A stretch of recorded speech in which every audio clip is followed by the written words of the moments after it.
You're watching Action News Now. Storm Tracker weather. Coverage you can count on. Here's a look from earlier in the day at the Terry Ash Recreation Center in Paradise. Yeah, a little bit more of a kind of a stormy, breezy, cloudy look in Paradise than we saw in Red Bluff, where it was a lot calmer wind out there and more sunshine, Howie. So you always get something different all across our region. No, pretty much, because the latest storms are still in the area by a little bit, are really showing rain, displaying a different look, if you will, in those higher elevations. But that might change later in the week, too, no matter what level you are of elevation here in Northern California. Here's our Shingletown Alert California shot in Shasta. That is looking off towards the southeast, looking at some nice blue, but looking at some cumulus clouds holding some moisture as well. Okay, so chilly nights, chilly mornings, cooler temps for a good portion of this week. And then another shot at some rain. I say another shot because really the valley area stayed for the most part on the dry side. All right, here's what we have overnight.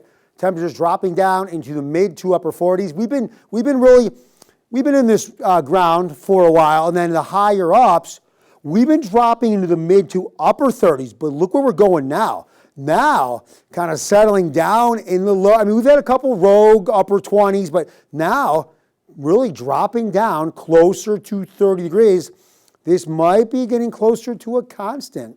Then for tomorrow, here is what we have. We should be about 75, 76. We'll be on the cooler side tomorrow with the highs around 70, maybe even not making it there. Higher elevations in the 50s and the 60s. All right, here's our future cast. I'm showing this because really, for the most part, storms are pulling away, but the impact on the atmosphere won't be that in the way of rain. It's going to create something else, and I'm going to show that to you here. Here's Tuesday. Now here is Tuesday at 6 p.m. There's no storms. The storm's still bringing rain to the higher elevations. Okay, this is again, Tuesday, 6 p.m. As it pulls away, and high pressure starts to slowly move in from the west, what's going to happen again, and this happened last week, we're going to see that dry wind and air get pulled out of the north. Now, we could see gusts tonight and into tomorrow, 20, 25, maybe in some spots up to 35 miles per hour. But moisture levels are a little higher now. We're cooler. We've seen a little rain, so it really might not be a huge fire risk.